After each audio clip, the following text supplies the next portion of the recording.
Hello.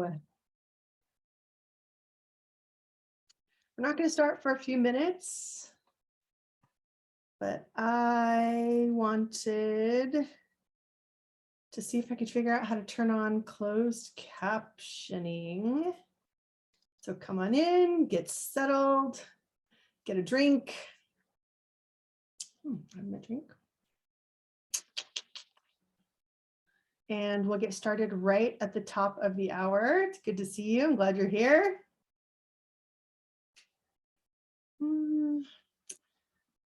Well, it may be that we don't have closed captioning for this webinar. Oops. Got another couple minutes. Just gonna hang out together while I try to get this figured out.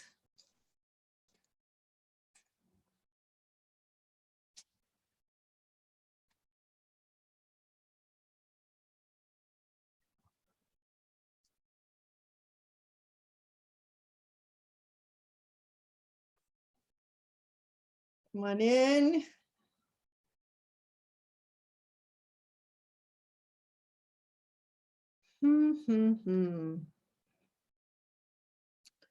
Well,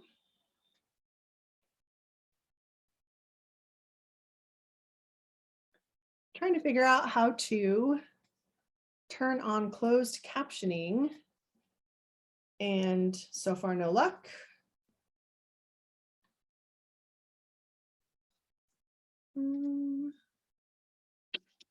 Wow.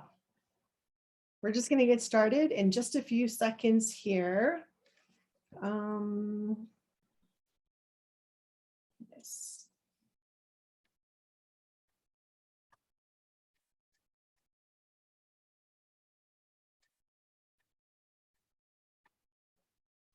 Hello, come on in. I'm happy to see you. Hi, Shelly. Hello. All right, we're going to get started. Hi, Allie. I'm Sarah Bybee Fisk. I will be your host for this webinar today.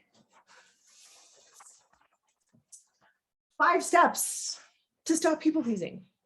And what I hope to do is give you this plan so that you can take it into your own lives and do some work with it and eliminate people pleasing, because it's a lot of it's a huge problem. I have never, ever in my almost 4 years of coaching coached a woman who didn't struggle with people pleasing, or someone who was socialized as a woman. So I'm going to give you a little bit of some instructions about how you and I can interact on this webinar.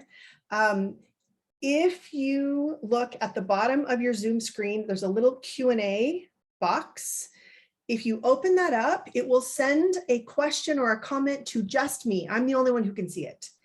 If you want to use the chat feature, that is for everyone to see. And I am going to be sharing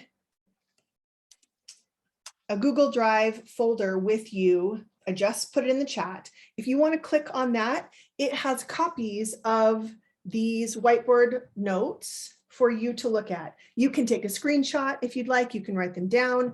I would suggest that you just stay with me and be present for this presentation, and look at any notes after, but you can do whatever you like, of course. So will someone please let me know if you can see that in the chat? Did that come through? Will someone just say, yep, got it, or something before we go on? Okay, fantastic. Okay, all right, fantastic. Okay, first of all, I want everyone to take a big deep breath and blow it hard out your mouth. Again, it has been a tough couple weeks. And I think everyone can agree that when we have hard things happen to us as a country, as a nation, I'm in the United States, there have been some recent shootings in shopping centers and a school. I know some of you are international, and there are hard things going on internationally. I just want to acknowledge the collective weight that we are carrying as women and as humans. And it's going to be a really important part of even what I teach you to do today. So take another deep breath and just feel your body relax as you breathe. A relaxed brain can learn more easily. A relaxed brain can take in information and synthesize it in different ways. So one more time, big deep breath. And we're going to go into a little bit more of this process, but I didn't want to just jump in without giving all of us a chance to relax and to acknowledge that there's a load. There's a load to being a human that we are all bearing right now. You are in the right place if you are someone who people pleases. I have been a people pleaser my entire life. I really felt genuinely trapped by other people's opinions of me and expectations. And if anything I say resonates with you, say yes in the chat or in the Q&A. If like I say something, you're like, yep, that's me. It's really important that we identify when something resonates with us because we know it's where we have work to do. I was constantly just on alert for other people's disappointment in me. Are you mad at me? Are you disappointed? Did I mess something up for you? That constant like triangulating by other people's responses. I felt that every single day. I had a really, really hard time saying no to things that I didn't want to do and yes to things that I really wanted to be doing. There were several difficult conversations that I put off for years, literally years, because I just didn't know how to bring something up and possibly activate someone else's disappointment in me or being angry with me. And so I just avoided it. And what that meant was that I just continued to do things I didn't want to do because I wasn't willing to have the conversation about it. I was constantly late. Constantly late. I remember one time getting all my kids in the car, and I have 5 kids. We have this Suburban. I'm throwing stuff in the trunk, and my son said, he's like, "Mom, is it hard to be you sometimes?" And I was like, "Yes, it is really hard to be me because I'm constantly saying yes to too many things, and so we're always late. Always feels like just barely making it by the skin of our teeth." And that is, it was an exhausting, anxious way to live. I was always hiding parts of myself that I did not think were acceptable. Things I wanted to do, desires that I had, even clothes I wanted to wear. I felt like I was constantly hiding. And what that meant was that I just wasn't living the same experience everywhere. With my friends, I could be one person. With my husband, I could be a different person. With my family, I could be a different person. There was just this constant pretending and shape-shifting into who do I need to be here, who's acceptable here, who will have a good opinion of me if I act this way over here. And gosh, that was so exhausting. I'm feeling just like the exhaustion of that right now. I was paralyzed by having to choose things. What if I make the wrong choice? What if someone doesn't like it? What if that person disagrees? What if I do something and it causes a problem for that person? And so even making a choice would make me so angry because it felt like this pressure.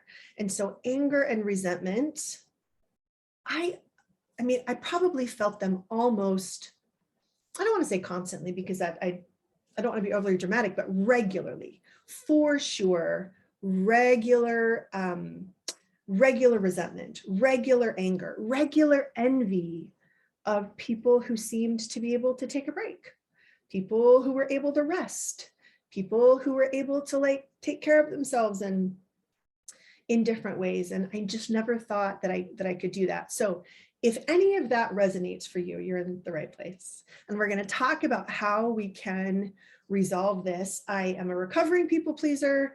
I am an anxious optimist. I am a born again feminist. And I have been studying people pleasing intensely for the last 18 months. I've coached hundreds and hundreds of women through people pleasing. And I can say that what I am today is a fully, not fully, because I think we're always getting better, but I am an integrated person. I am the same person everywhere.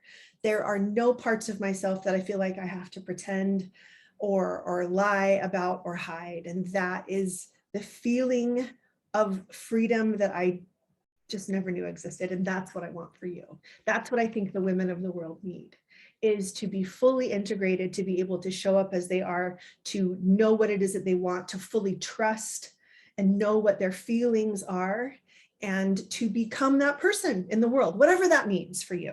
Some of you will leave here and go on to like revolt and destroy and march and do those kinds of things. Others of us, we will stay home with our babies and our children, and we will work our jobs, and we will live the life that we want. It's not going to look the same for all of us. And I'm not suggesting, and I'm not saying, and actually, if it ever feels like I'm saying that, that's not right. Because whatever you choose to do with that freedom will be yours, and the gift of having that freedom. So this is an interactive presentation. This is how you can interact with me. I mentioned the chat. We've had a few more people join. So I'm going to share again that Google Drive in the chat. If you click on that, it will give you pictures of this presentation. And then you can also send me questions in the Q&A box. If you mouse over the bottom of that Zoom screen, the chat goes to where everyone can see it. And then the Q&A comes just to me. So you can interact with me either way. I'm going to spend a few minutes walking you through this plan. This is the plan that you will leave with today. You're going to have an opportunity to ask questions at any time. I will probably save questions until about the end. And then about the last 5 to 7-ish minutes, I'm going to talk to you about a way that we can work together intensively to cure your people pleasing and perfectionism. So these are the 5 steps to end people pleasing. Number 1, you have to understand why you people please and what it's costing you. We're going to talk a lot about that. Number 2, choose a focus. For many women, people pleasing, and tell me if this is you, it feels so overwhelming.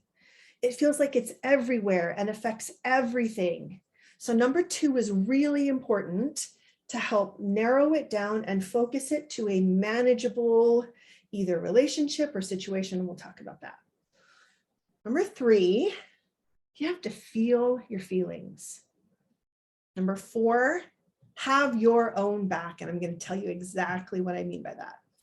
And number 5, this is the process that you have to be willing to be in.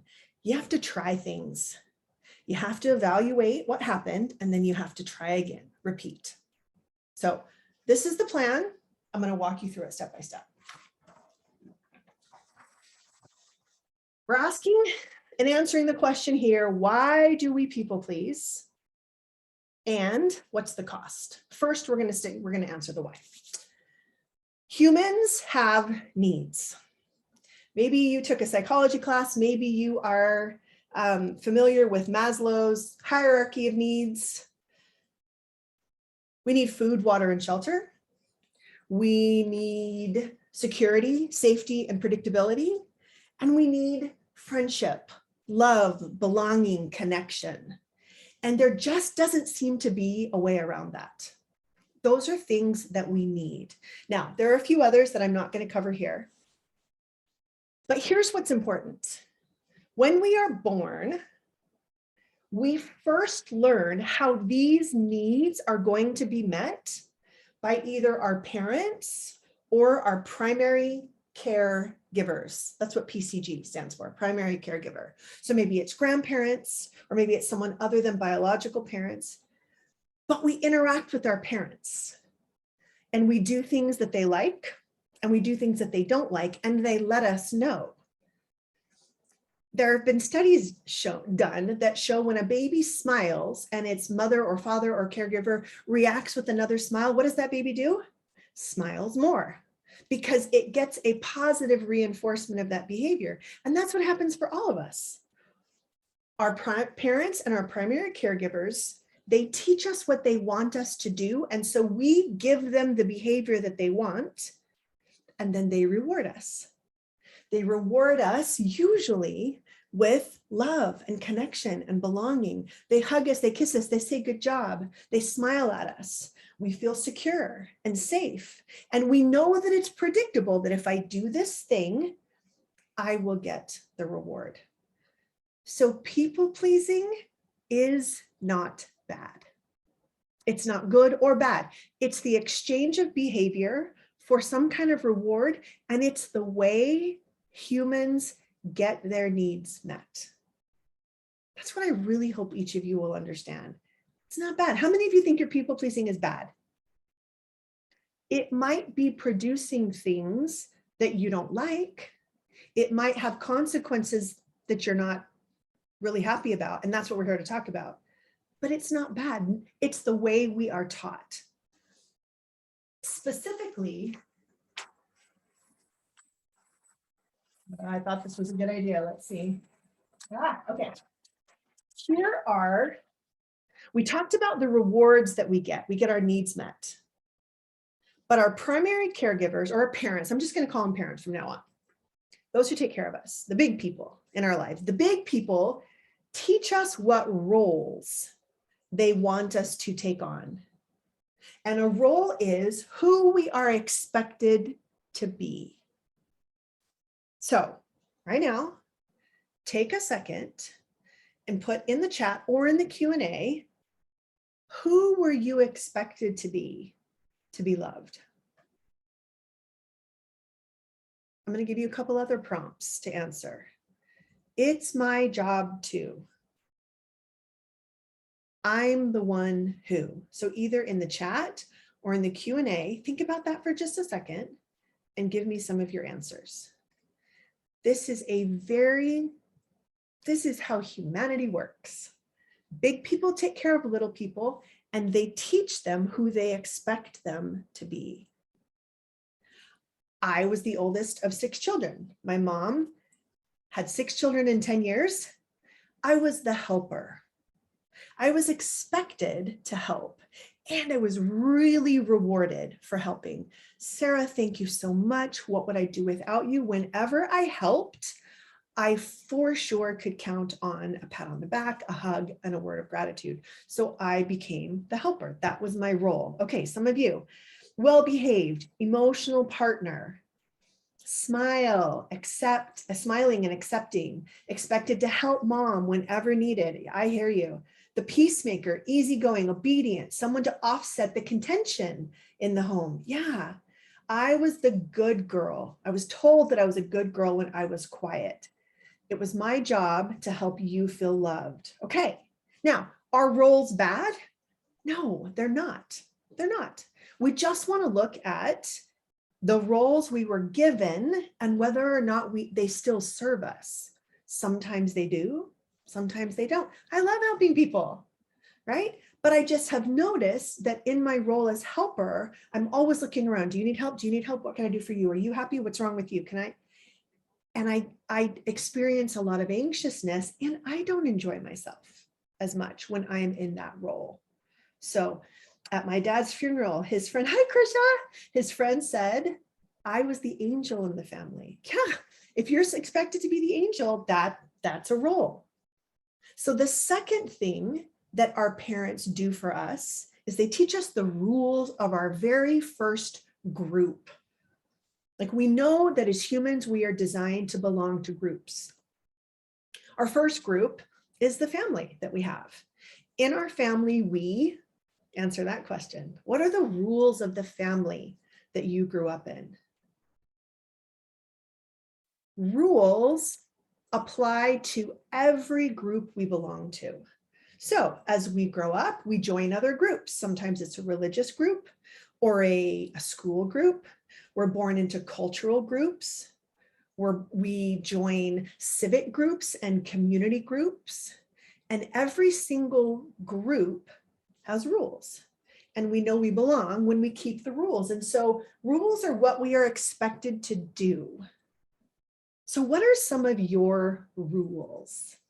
some of the rules that you have lived with. Don't make my parents mad. Don't make anybody mad. Yes. Let's see if there's any in the Q&A. Okay. Don't cause contention. Yes, it's a big one. Don't upset anybody. Be nice, be polite, get good grades. Yes. Yeah, rules. So when we keep our roles and keep the rules, we get rewarded. How have you been? Don't cause contention. Yep. How have you been rewarded for keeping the roles and the rules? I was always told what an amazing example I was for my younger brothers and sisters. I was told how much my parents relied on me to be a good girl. I was given sometimes extra freedom if I behaved and kept the rules. My freedom was very dependent on whether or not, like going out with friends and doing things, was very dependent on whether or not I was obedient. Follow orders perfectly, be a good girl. Yes. So how were you praised? She's so positive. Yes, that's a big reward. And it matters. It matters because we have needs, right? This connection, this wanting to be acknowledged. People think I'm really nice and they like me. If I don't make a mess, don't talk back, I don't have anger aimed at me as often. This brings up a really good point. Sometimes we continue to obey the roles and the rules because bad things happen when we don't. And when you are a little kid, depending on the big people to take care of you, you learn to people please sometimes so that bad things don't happen to you. That is very real. And what we want to do today as adults who no longer are dependent on the big people is to ask ourselves, is it still serving me to have these roles and rules? Don't get yelled at. You'll get the silent treatment or you'll get rejected. Yes. Do not rock the boat. You have to keep peace in the house. And if I was good and did what I was supposed to, I wouldn't get in trouble. I was a bad influence as a kid. My life became about proving what a good influence I am. Okay, so tender. I want you all to think of the little people that you were when you got these messages. And just take a minute of tenderness for that little person who believed that she was bad if she acted this way, or she was undeserving unless she followed these rules. These are lessons that we carry with us into adulthood unless we slow down and really take a look at them, which is what we're doing. So here's the cost. At some point, we sacrifice what we want in order to continue obeying the rules and keeping our role. That's the cost. We sacrifice what we want, and we sacrifice the space in our brain, our energy, our time, and our resources. We're going to do a little activity. Think about your average day. How much time do you spend feeling resentment, worrying about what other people are thinking of you, ruminating about past events that didn't go well or that you thought should have been better, or where you didn't say what you wanted to say, feeling anxious about things that are happening in the future or anxious about things that happened in the past, thinking through all the worst case scenarios of what's going to happen if you don't do something for someone else, judging yourself, pretending. Just on an average day, how many hours is your brain caught up in these activities? Now, your body might be doing something else. You might be at work, you might be driving, you might be doing the laundry, you might, doing what we do. But I want to know what's happening in your brain. How many hours a day? Give me some answers in the Q&A, or in 3 hours a day, 4 hours a day. I've lost count. 2 to 3 hours a day. Okay. If we take, let's just go with 3. 3 is actually about the average. Sometimes 50% of my day, sometimes it keeps me awake. Yeah. Yeah. So true. I get kept awake. How many of you lose sleep over this, right? I can see you all raising your virtual hands out there. So if we just take 3 hours a day, 3 hours a day times 7 days a week, it's 21 hours, right? Times 52 weeks a year, that's 1,092 hours. On the low end, 1,000 hours that we lose because of people pleasing. That is astounding to me. And if it's any more than 3 hours, then you're up in this range where every year it costs you your life, what you want, and all this time to be stuck in people pleasing. When I hear that, this work feels urgent to me, and this is why I'm doing it. So step number 2 of our plan is to pick a part of your life to focus on. We're not going to attack all of it at once. Is there a particular point where your people pleasing is most painful? With me, it was probably with my parents. That was the most painful relationship that I had. Or where it's most obvious, or where it's most costly. It could be a particular relationship or a situation. Now, you don't have to answer this question now. This is the work for you to do on your own. If you know right now, you can absolutely give me the answer to this question for you in the chat. Okay, with my husband, parents, okay, got some parents out there too. All right. This might be something with my in-laws, okay? This might be something you need to think about a little bit. So if you answer it here or later, it works. Step number 3 of our plan is to feel our feelings, and this is why. It is uncomfortable to people please. It is also uncomfortable to not people please. I want you to sit with this statement for just a second. Let me give you a scenario. There was a conversation I wanted to have with my parents about some comments that they had made to my daughter. My daughter is gay, and they were not supportive of her in the way that I had hoped they would be. They told her that they were, what was the word they used? They were not happy with her coming out to them. So I have spent so many years in people pleasing with them. It's so uncomfortable to pretend and to edit myself. It was also like borderline terrifying to me to think about not people pleasing them and sitting them down and saying, this is not acceptable. Not people pleasing is also very uncomfortable sometimes.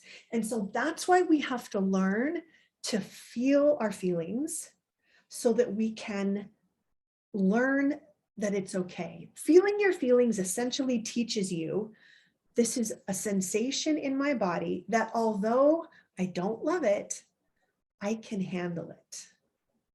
So, okay, we're going to try this. The first thing that I want you to do to feel your feelings is to take your hands and to put them somewhere on your body that feels loving and connected. I always go right here. I have some clients who do this, some clients who do this, or some combination of like sternum and head or sternum and gut.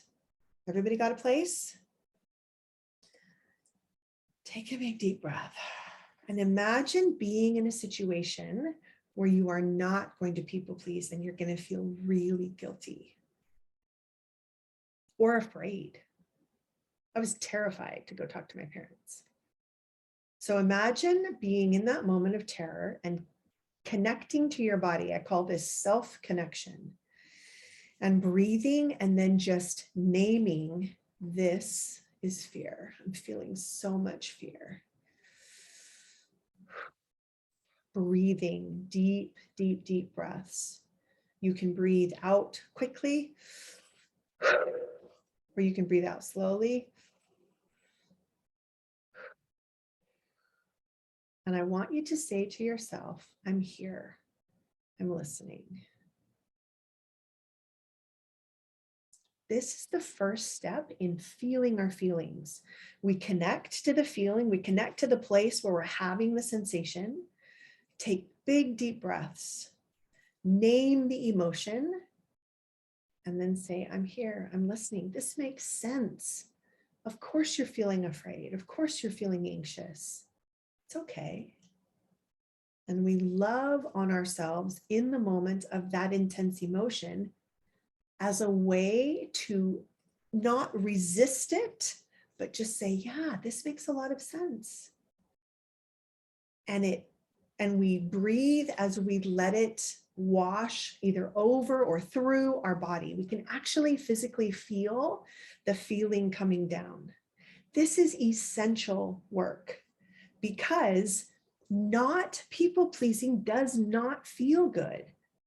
Sometimes we think that in, becoming this brave person who speaks her mind and just is who she wants to be every single place and every single time is going to feel amazing. Sometimes it does. And sometimes it feels terrible. And so we have to know how to be with ourselves in the terrible. I want to offer you a question to ask yourself every time you are faced with that trade-off. Do I people please and feel uncomfortable because I'm overscheduled and I'm feeling resentment and now I'm mad at myself that I didn't stand my ground or that I have to pretend? Or am I going to lean into the discomfort of not people pleasing? Which of those two discomforts moves you in the direction you want to go? I can tell you sometimes the answer changes. I have been in situations where I have just done the thing that people wanted me to do because it was easier and cleaner and got me out of there fast. It was the direction I wanted to go in. Other times, like the time I referenced about my daughter, I chose to lean into the terror of sitting my parents down and saying, she's not your daughter. And if you can't love and accept who she is, you will not be invited into my home anymore. I said that, and it was terrifying in the moment. And later, it felt amazing. But that's why this step matters so much, is that in order to take the steps that we want in our focus relationship or in our focus situation to not people please, we have to be with those really powerful, uncomfortable emotions that will come up for us. Okay. Step number 4 is to have your own back. I want to just check for a second. Any questions so far? Go ahead and pop them into either the chat or the Q&A if anything is not clear, because I just want to clear up anything before we go on. Okay, questions come up, put them in there and I'll get to them for sure. After you have felt your emotions, you have the opportunity to do something really amazing for yourself, which is having your own back, which is based on this decision. It is just a decision that we have to make. I will never intentionally mistreat myself. I will never add more pain. And here's what I mean by that. Let's take the situation I was talking about with my parents. So they said to my daughter, we're not happy with this. We don't approve. That was a painful situation. And so I decided to go have a talk with them. And I was literally terrified. So if I look at that emotion that I was feeling, I was terrified. I'm just going to write T for terrified. When we don't have our own backs, we add additional mistreatment, like judgment. What's the matter with you? Why are you feeling like this? This is so stupid. Why are you doing this? Criticism.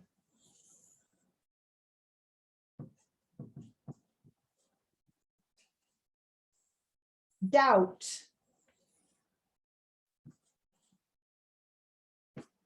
Second guessing. Can you see what's happening? Now we're dealing with terror and judgment and criticism and doubt. What did I say the last one was? Oh, doesn't matter.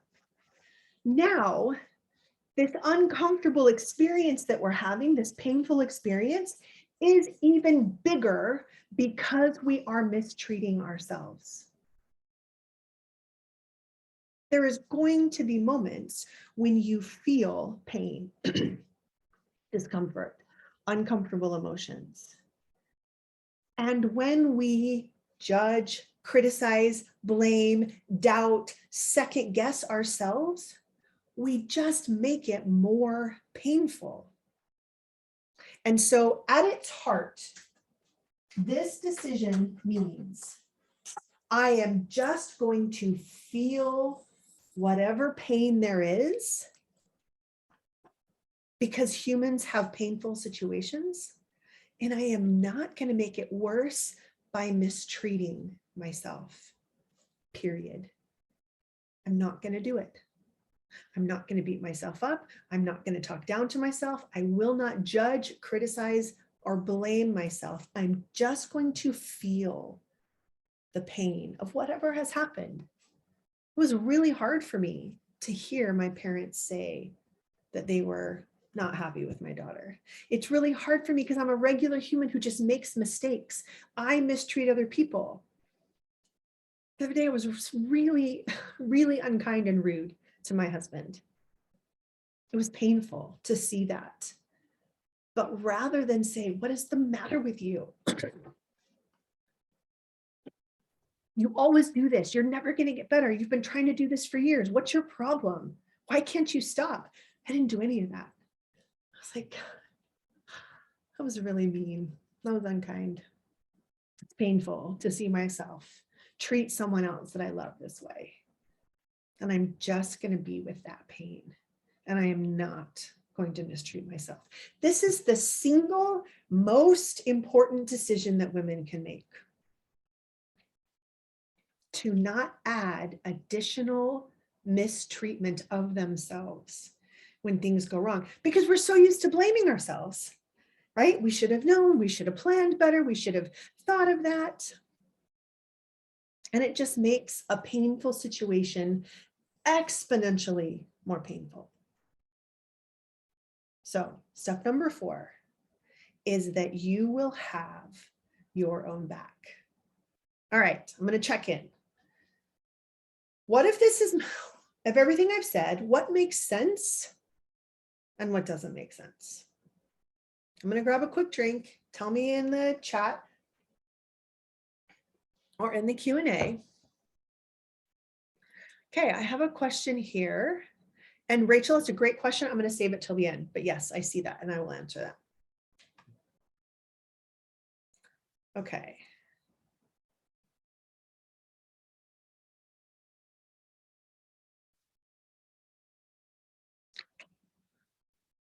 Okay, I guess I'm kind of confused. Is being generous or doing things for other people always rooted in some kind of people pleasing? Great question. Okay, no, it's not.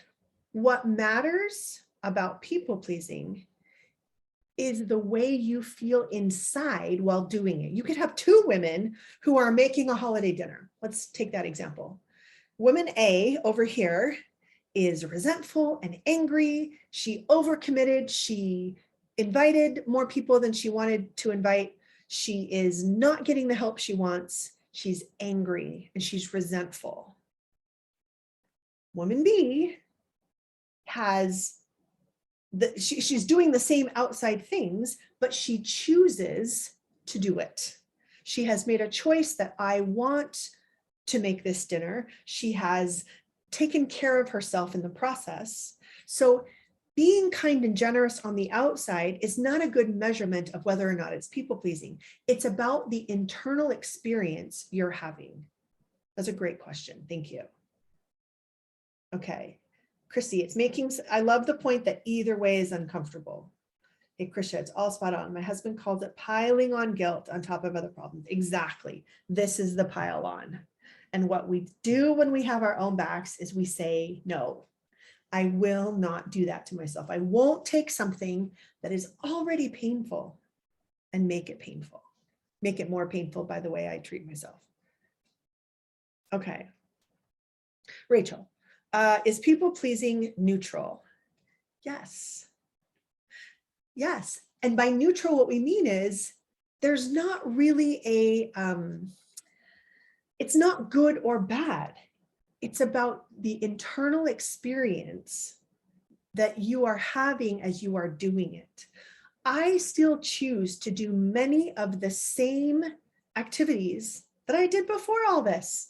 I still make dinner. I still take my kids places. I still, do things that that might seem like they're my former people-pleasing tendencies, but they're not, because I'm able to choose them rather than feeling like it's expected of me, like I have to do it.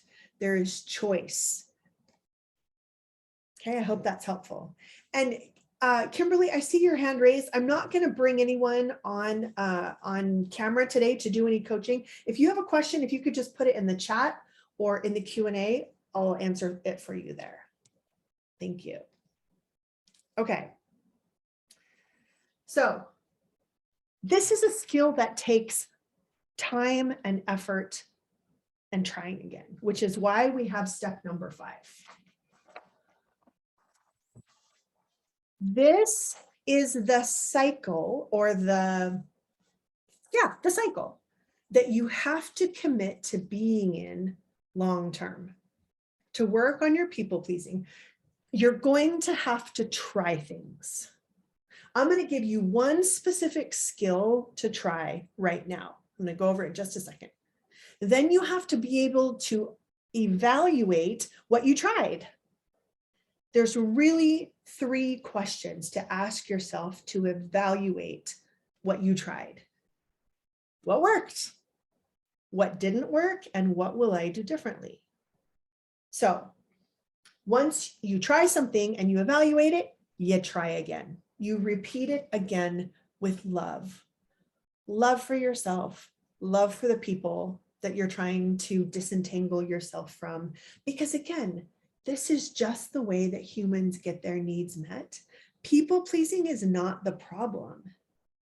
It's that we don't know how and when to stop. That's the only problem. We're never taught. At some point in your life, you might not want to keep the rules anymore. You might want to move on to a different role. How do I do that? That's why it's important to learn this. Okay, so I'm going to give you a skill right now to try. I call it the pause. I'm famous for my very innovative, creative names for things. Just kidding. The pause is simply this. It is a memorized phrase that you use to give yourself time and space whenever you are in a situation where you might potentially people please. Remember, we're conditioned, we are programmed for people pleasing, especially as women. So the pause is just a phrase that you memorize that you always say instead of saying yes. Now, my favorite one is, I would love to think about that and get back to you. So someone asks me, can you do this thing? Will you help with this? Are you available at this time? I always say, I never say yes in the moment, ever. That's my rule. I do not ever say yes in the moment. Do you want to go on Friday? I'd love to think about that and get back to you. Do you have some time to help with this project? I would love to think about that and get back to you. What are some phrases that you can think of that we can share? Let's get a whole list for everybody who's attending today that will give you this pause, this break. in the time and space when you would normally immediately say yes. Thank you for thinking of me. Let me know. Thank you. Yeah, just a thank you is great.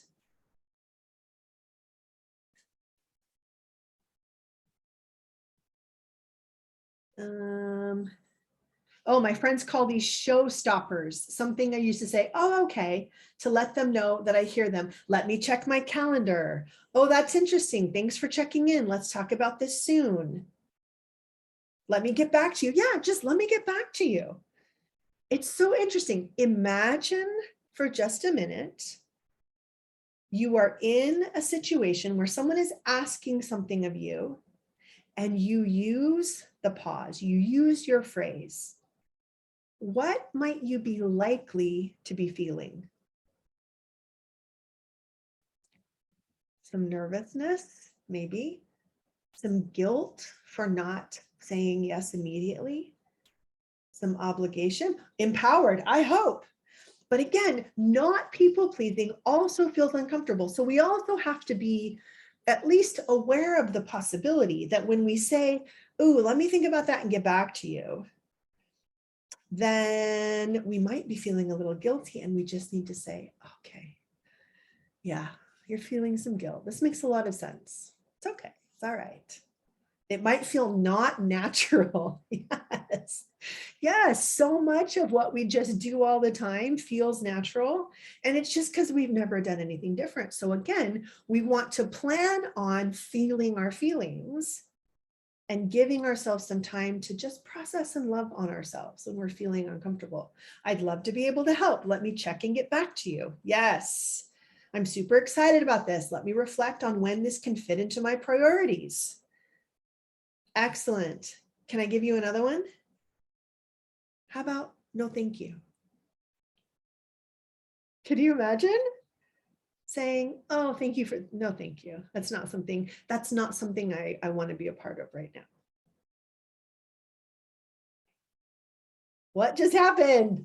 Right? Even when I say that after having so much practice, I know I'm seeing a bunch of like wide-eyed emojis like, woo, that would be tough. But no, thank you, or no, I'm not interested. That is all the reason we need. No, thank you is a complete sentence.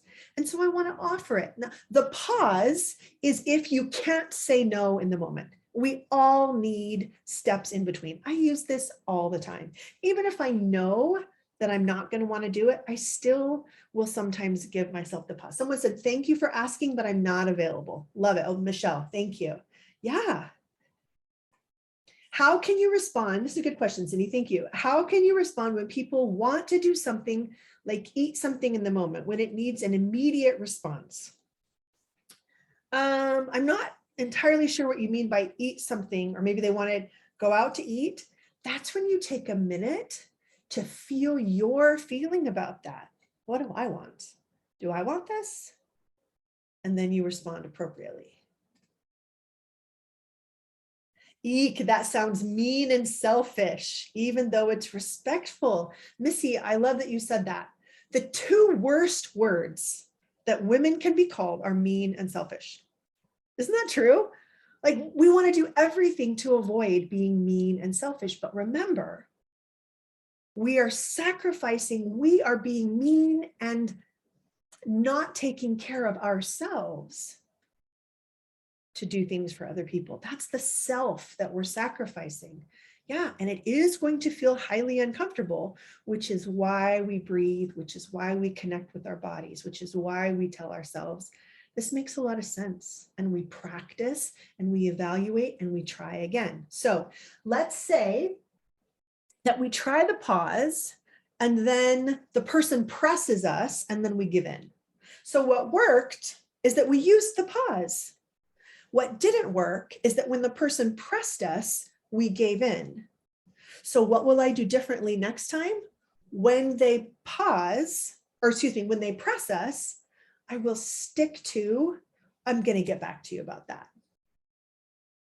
That's how we evaluate what worked, what didn't work, and what will we do differently. Okay.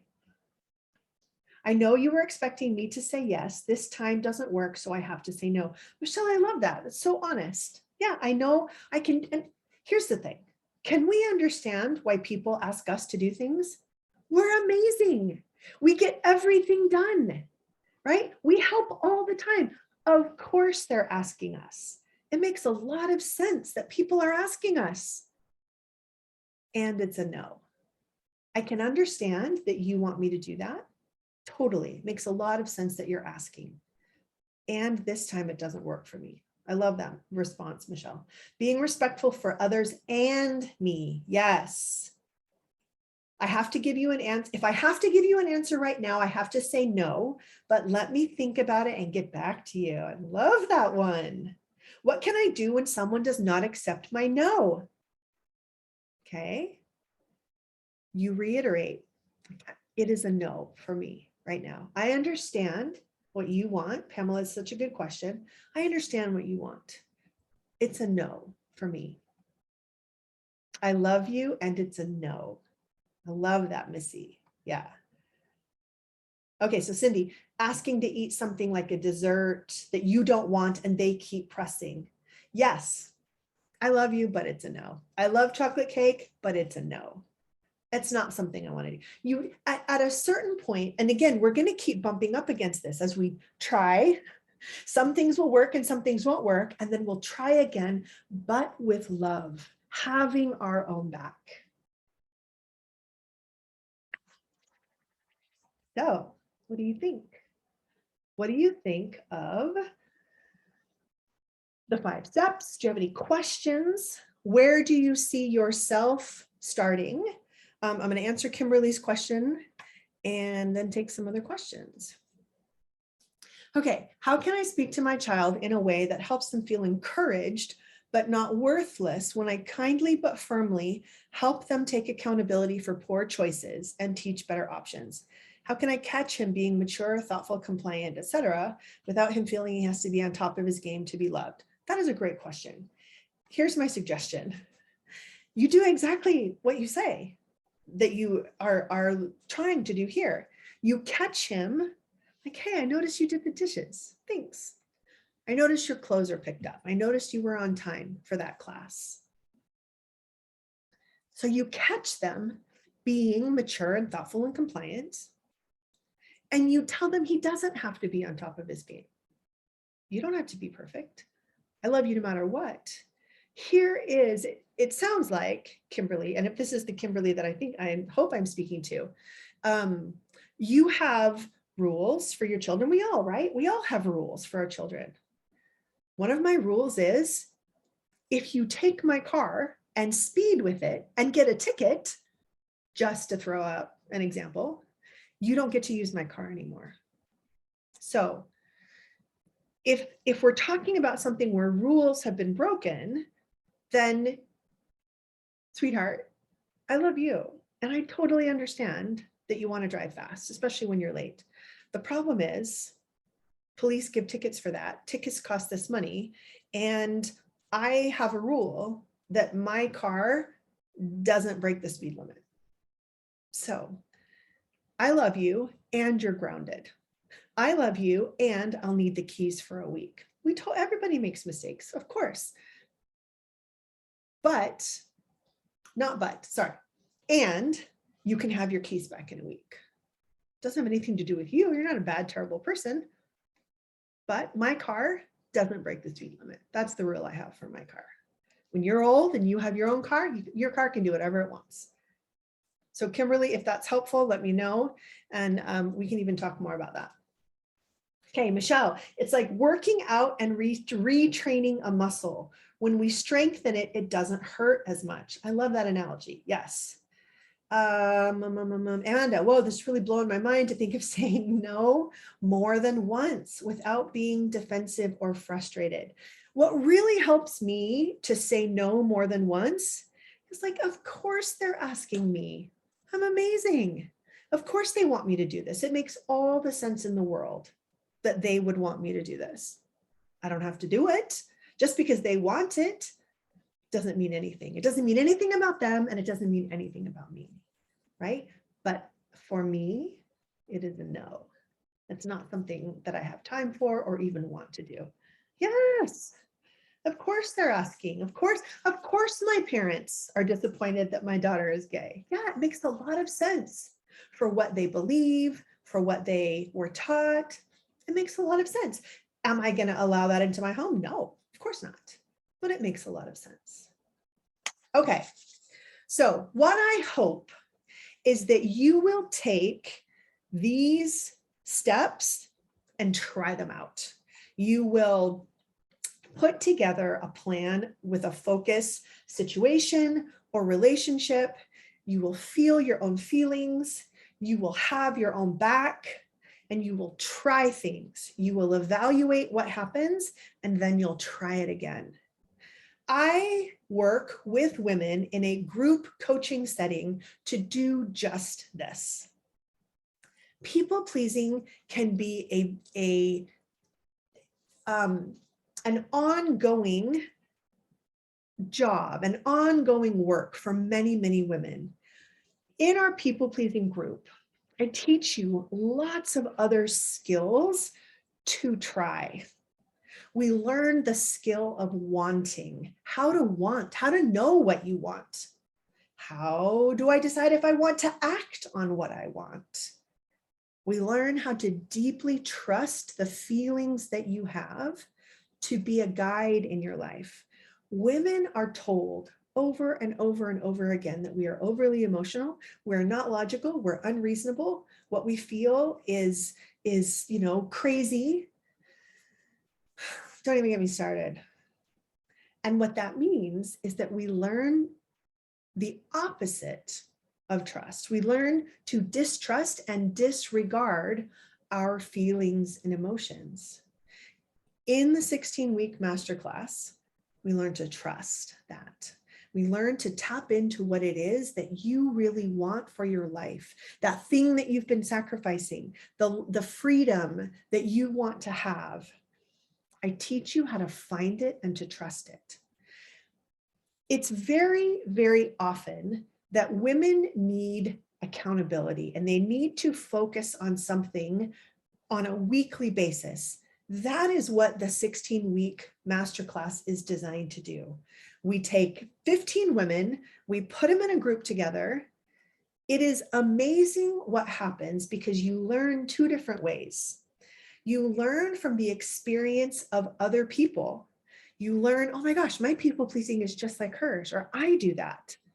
And when other women get coached, it's sometimes easier for you to see how what I'm teaching or the tools apply to you, because you're not the one in the hot seat whose situation we're talking about.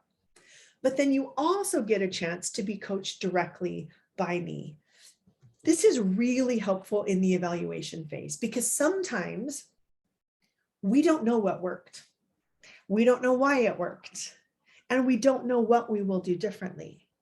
That's why having a guide or a coach take you through the process of evaluating what you are doing is highly helpful. It speeds it up.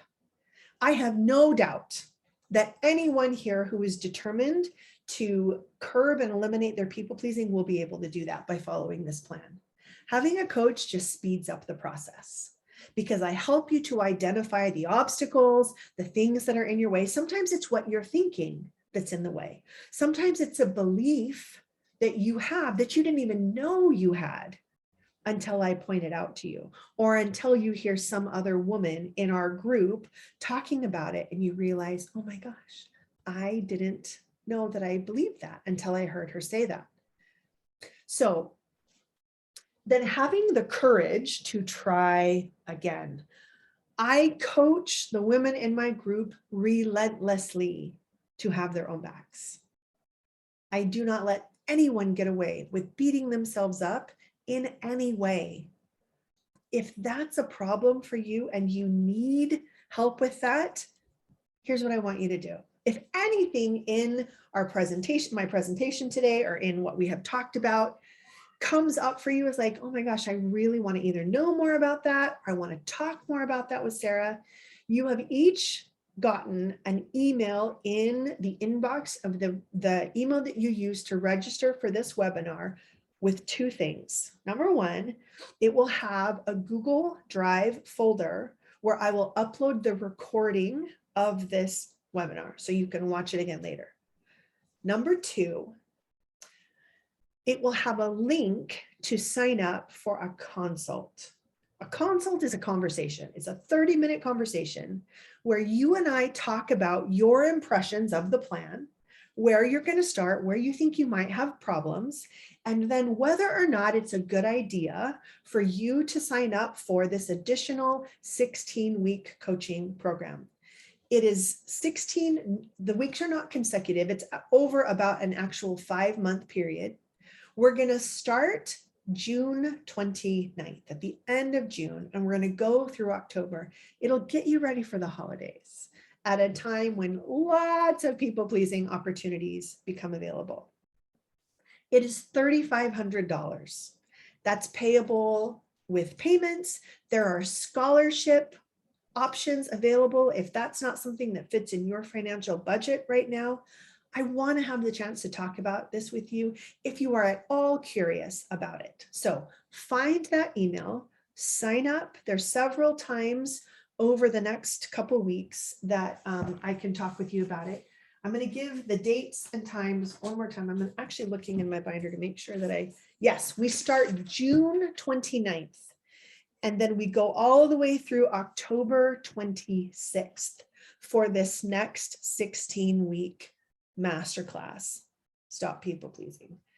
Thank you. Thank you so much for being here. I really treat your time as sacred. I'm so grateful that you've given some of it to me today. If you have any questions, you can follow me on social media. You can sign up for my email list. I send a lot of really great information out to my email list. You can sign up for a consult and I can give you any information, or you can send me an email that I may not have covered. Let me see if there's any other questions.